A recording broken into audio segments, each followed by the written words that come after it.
Hi guys, Ronnie here and welcome to the workshop. Today I'm going to discuss a topic that is quite popular and I get quite a lot of questions and lamenting about it. So let's get on with it straight away. I'm going to talk about the Sram AXS 12-speed group set, which has been around for more than a year now, and I've been using it for, well, since last May or so. Not a whole lot of time, but in that I managed to squeeze in quite a lot of hours on it. Exclusively in a 1x setup, I have to admit I've yet to try the double. I didn't really need it. But the comment I get a lot and the question I get a lot is what are the gearing options and how can you combine them, and that also many people find it frustrating to have a 10-tooth cog at the back and they think that it somehow robs them of their efficiency. Because yes, mechanically it's perfectly true, a 10-tooth cog is less efficient. The smaller you go, the less efficient you get. That's why we see large chain rings in time trialing. That's for maximum drivetrain efficiency. But what people don't realize is that yes, the smallest cog is now 1 tooth smaller, but there are 11 others to choose from, and if your gearing is set up correctly, then in 99% of the time you're not going to spend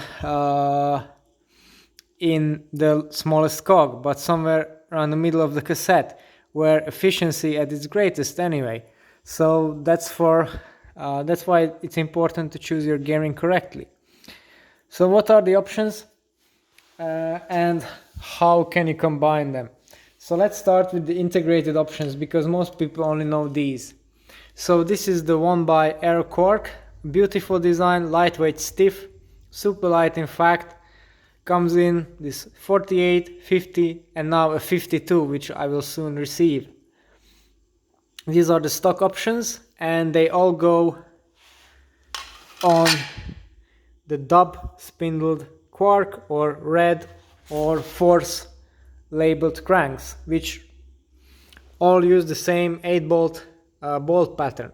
There are the older GXP and BB30 cranks like this one, which are also D0, also use the 8-bolt pattern, but they're not cross-compatible, so you have to be careful with that.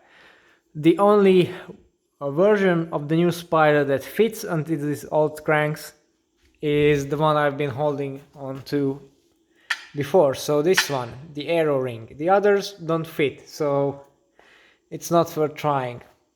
But the versions that come with the new group set all fit, obviously. From force to red to quark to non-integrated to integrated, they all fit unless they're from the old design. So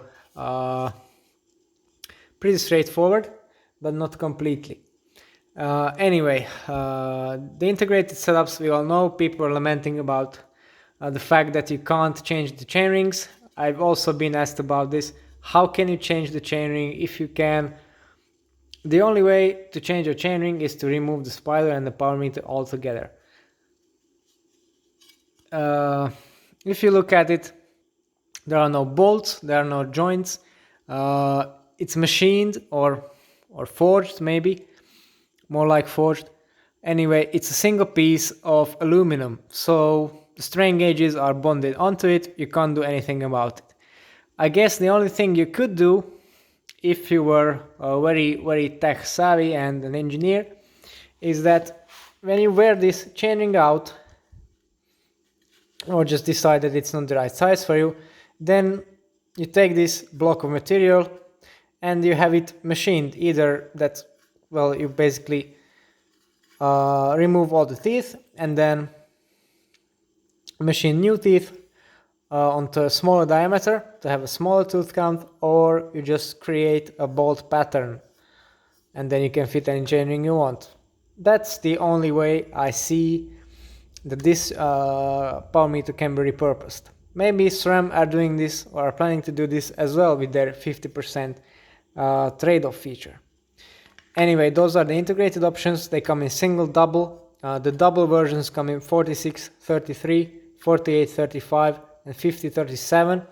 Trek Segafredo are using the 54, 41, which again is for more efficiency, but unfortunately that is not available for public yet.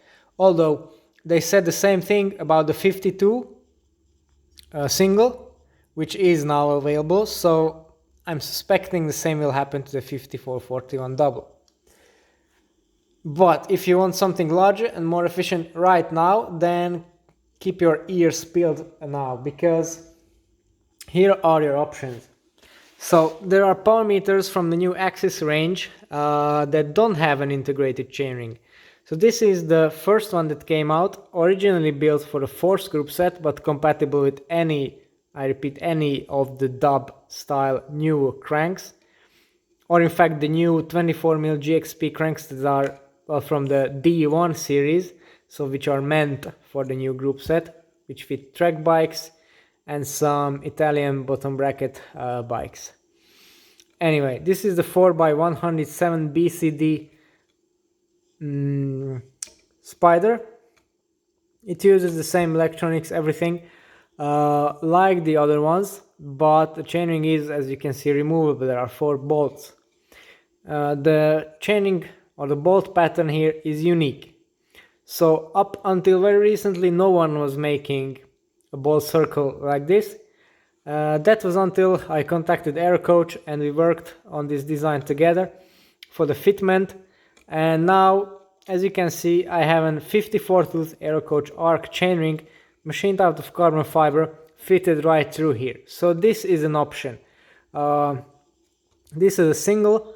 Soon we'll be working on a double as well. So if you like carbon chainrings and you like the smooth arc shape, ideal for time trialing because it's not completely round. It kills off the dead spot, but also no dramatic shaping of the rotor Q-rings or QXLs or even O-symmetrics. So this is one aftermarket option you can go for. Any size basically that fits, they can make it, no problem. It's just machining. And then perhaps there's an even better version from Quark now, because they've decided to put the new electronics into a classic housing, which is on my time trial bike. So this is all the latest and greatest of the Quark AXS power meter, created in a format which fits all the new dub style cranks and the D1 24mm cranks, but on the outside interface is a standard 5x130 or a 5x110 BCD, which means you can fit any chainring combination you want. And there are plenty of options from these. Now the thing is, that's not really enough, because the new group set also uses a new style of chain, and that has larger roller diameters than regular. So what you need to consider is you also need to have tooth patterns or tooth design profiles that are compatible with this new chain. So the Aerocoach, as I said already, is compatible. Of course it can be made to fit this pattern also.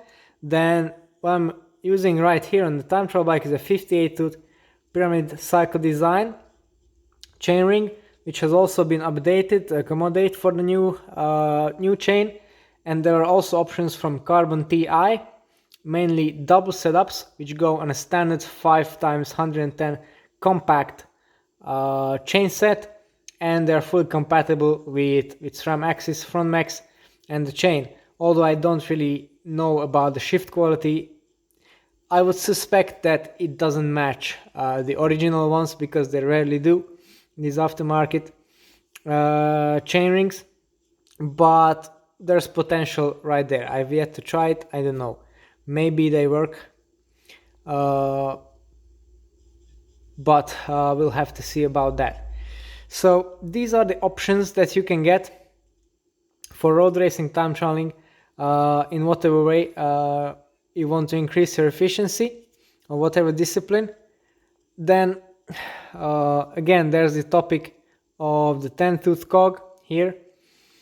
With the 58, I take it basically out of the equation on all but the fastest descents. If you calculate that, you can pedal this comfortably at 80, maybe 85, 90 kilometers per hour. I don't usually hit that when in my regular riding, of course, but there are some time trial courses where it is possible, and I have done that.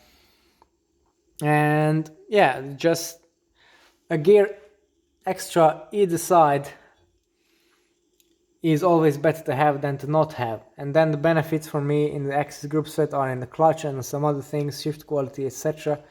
over 11 speed, and also the tighter gear jumps here in the 10 to 28 tooth cassette. So you don't really have to worry about a whole lot now when it comes to efficiency, because with the setup like this or like this, you're really not losing anything over 11 speed. You're gaining one gear at the top or at the bottom, depending on how you choose your chainring size.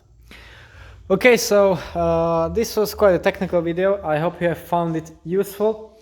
If you want to know more about the equipment that I use myself and work on in my workshop, then don't forget to tune into the channel later on and subscribe.